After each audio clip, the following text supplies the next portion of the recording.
Yeah.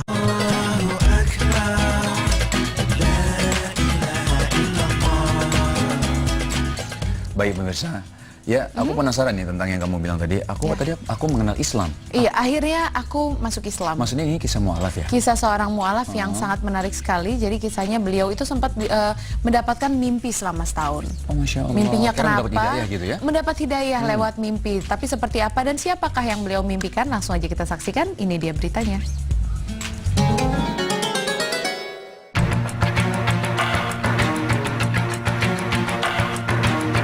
Akhirnya, aku menjadi seorang Muslim. Pemirsa beriman, seperti yang kita tahu, hidayah atau petunjuk hanyalah milik Allah Subhanahu wa Ta'ala. Dan hidayah Allah yang sampai kepada hambanya bisa lewat berbagai macam jalan dan cara, terutama hidayah dalam pengetahuan Islam serta keyakinan pada kebenaran Islam. Tim Berita Islami masa kini berhasil mewawancarai seorang narasumber yang akhirnya mantap memutuskan untuk menjadi seorang Muslim. Seperti apa kisahnya? Berikut pemaparannya. Proses menjadi mu'alaf seorang pria berusia 57 tahun ini tidak dalam waktu yang singkat. Terlahir dengan agama non-Muslim yang dianutnya sejak lahir, pria bernama asli Damas Bambang Mulyono ini adalah sosok pria yang taat pada agamanya kala itu. Namun, meskipun begitu, Islam bukan suatu hal yang baru baginya. Saya mengenal Islam itu sejak masih kecil ya. Sejak masih kecil karena kakek saya juga Muslim dan ayah saya juga dulunya Muslim. Ya. Kemudian kalau kami pergi berlibur ke Magelang itu kumpul dengan saudara-saudara dari pihak ayah itu semuanya Muslim. Jadi kalau ada sholat maghrib, isya dan sebagainya itu ngikut gitu ya. Iya. Pria kelahiran Purwokerto 27 September 1958 ini memang hidup dengan sebagian keluarga yang beragama Islam. Hingga pada tahun 2008, keinginan yang kuat dalam hatinya untuk mempelajari dan mendalami agama Islam muncul. Dalam hatinya, ia merasa bahwa ajaran Islam sangatlah bagus. Ajaran Islam yang mengatakan bahwa manusia harus menyembah, meminta, dan mengucap syukur langsung kepada Tuhan yang Maha Kuasa yakni Allah Subhanahu wa Ta'ala sangat menyentuh hatinya. Dan segala pemikirannya mengenai Islam seolah terjawab. Karena kala itu, ia berulang kali bermimpi ditunjukkan sosok laki-laki yang menggunakan sorban dan berjubah putih.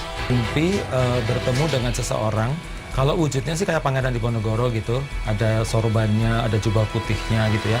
Itu sejak tahun 2011. 2011 itu impian itu datang terus, pergi terus, tapi orangnya kayaknya sama, itu lagi.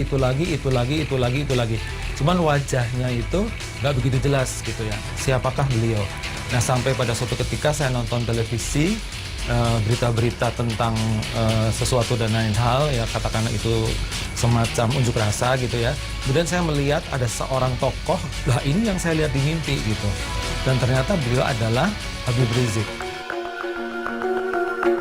Dari situlah, akhirnya ia mengetahui bahwa sosok yang selama ini muncul dalam mimpinya adalah sosok Habib Rizik. Pak Damas mengaku, kala itu ia ingin sekali bertemu dengan Habib Rizik. Namun karena ia bukan seorang Muslim dan ia pun tidak tahu bagaimana cara menemuinya, maka ia mengurungkan niatnya. Dan pada suatu ketika, seorang sahabatnya menawarkan dan mengantar Pak Damas untuk menemui Habib Rizik. Hingga Habib Rizik pula yang membantu Pak Damas untuk menjadi seorang mu'alaf.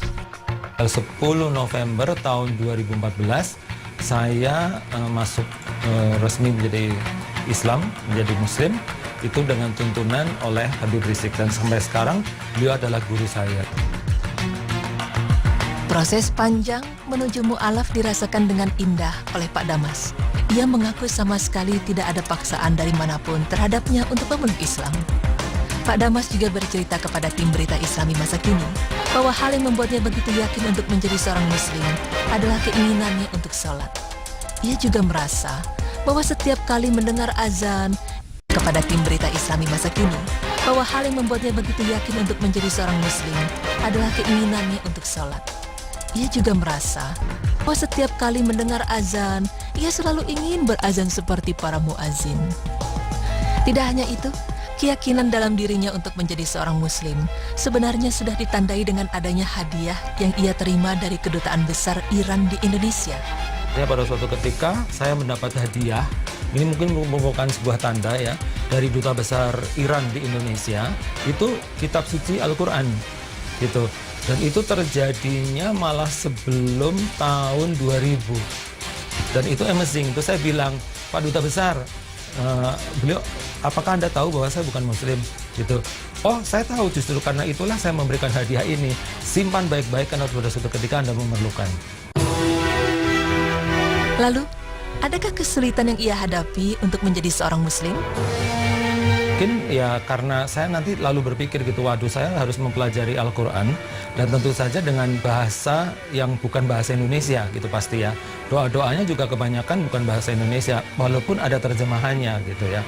Kemudian tata cara sholat, kemudian berwudu, sholat, puasa dan sebagainya. Akhirnya saya borong buku-buku gitu. Buku-buku kecuali saya diberikan pelajaran langsung oleh Pak Habib Rizik dan juga Habib Jindan, Ahmad Jindan. Kemudian saya belajar langsung dari buku-buku yang bermutu, yang benar-benar buku yang disarankan. Ketika memutuskan untuk menjadi seorang muslim pun, pihak keluarga justru tidak ada yang menentang. Mereka menghargai jalan apa yang telah dipilih oleh Pak Damas. Tantangan justru muncul dari pihak luar. Namun ia tidak pernah memusingkan hal tersebut. Ia menyikapi semua hal itu dengan sabar dan tetap belajar mendalami Islam dengan sebaik-baiknya. Jadi saya bilang, the show must go on. Ya kan? Yuk, gue mau jatuh, gue mau sakit, gue mau gimana. Emang gue pikirin, ya kan? Kalaupun katakan saya ini pendosa, harus masuk neraka, saya nggak ngajak kalian kok. Ya kan? So what's wrong with you gitu kan? Saya bilang ke teman-teman gitu. Tapi banyak teman yang akhirnya sadar gitu, ya benar juga sih gitu.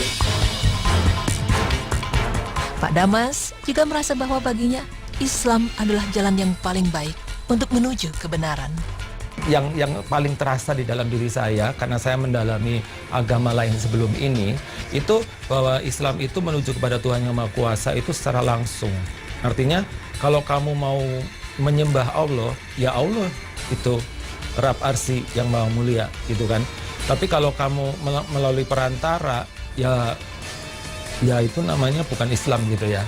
Ya kalau di agama lain kan suka ada perantaranya tuh, ada perantaranya ini, perantara itu untuk sampai kepada Tuhan Yang Maha Kuasa. Nah, manusia itu kan diberi akal dan budi, diberi akal yang sehat. Bisa langsung kok minta kepada Tuhan Yang Maha Kuasa, kenapa mesti lewat perantara gitu kan. Nah, itulah yang membuat saya semakin yakin bahwa agama yang saya pilih sekarang itu agama yang paling mantap di dalam hati saya gitu. Namun, meskipun sangat yakin dan percaya pada agama Islam, Pak Damas tidak pernah memaksa keluarga, terutama istri dan anaknya, untuk mengikuti langkahnya. Karena menurutnya menjadi seorang muslim tidak bisa dipaksakan.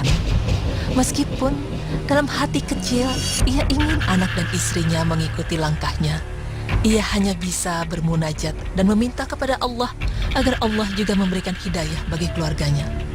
Dan dengan agama Islam yang ia yakini ini, ia berharap dirinya dapat menjadi muslim yang baik dan selalu dapat melaksanakan sholat 5 waktu serta ibadah lainnya dengan sebaik-baiknya.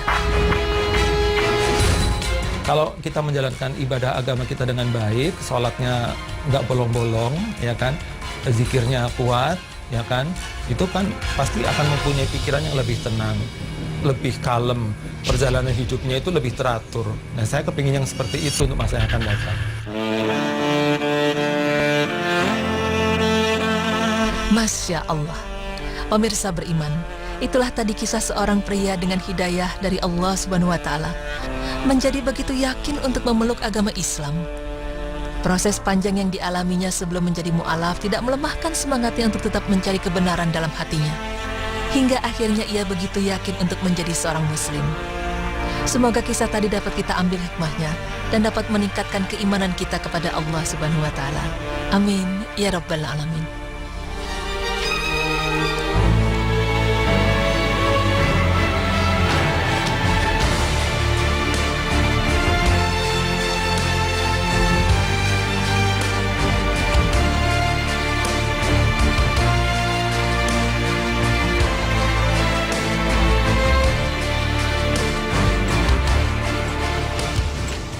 Ya baik, setelah melihat kisah yang tadi sih memang benar-benar yang namanya hidayah itu kita tidak pernah tahu datangnya kapan dan kepada siapa hidayah itu dan dengan cara apapun. Jadi Allah selalu mempunyai caranya sendiri untuk memberikan hidayah kepada hambanya. Masya Allah. Jadi memang tadi luar biasa ya.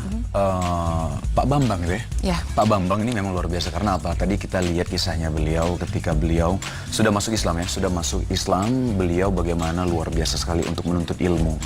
Dan beliau belajar tadi katanya langsung ke Habib Rizik dan ada belajar dengan guru-guru yang lain lagi gitu. Dan satu hal yang luar biasa lagi adalah tentang tantangan sebenarnya. Tantangannya apa? Ketika beliau menjadi mualaf, bukan dari keluarga tapi dari mungkin orang-orang terdekat yang lainnya gitu. Nah, ini memang sebenarnya aku pernah mendengar satu perkataan dari ulama ya, bahwa memang intinya adalah Anda ini gila kalau Anda mau mendapatkan ridho dari semua orang. Maksudnya apa? Ketika kita memilih satu keputusan yang baik itu, jangan mengharapkan ridho dari semua orang karena belum tentu semua orang akan meridhoi apa yang kita lakukan gitu. Jadi ada yang setuju, ada yang enggak. Ya itu emang udah pasti dan yang luar biasa juga buat saya tadi adalah beliau tidak memaksa keluarganya untuk masuk ke Islam karena itu bukan masuk Islam itu bukan paksaan, bahkan Rasulullah juga tidak bisa memaksa pamannya untuk masuk ke Islam gitu. Dan baik pemirsa, setelah ini kita akan membahas cukup menarik, bisa nggak sih kita membayar hutang kepada orang yang sudah meninggal? Masih wajib apa nggak kalau orang yang kita utangin udah keburu meninggal, kita belum sempat bayar? Gimana itu? Nanti aja kita bahas kali ya. Oke baik, jangan kemana-mana pemirsa, tetap di Berita Islami Masa Kini.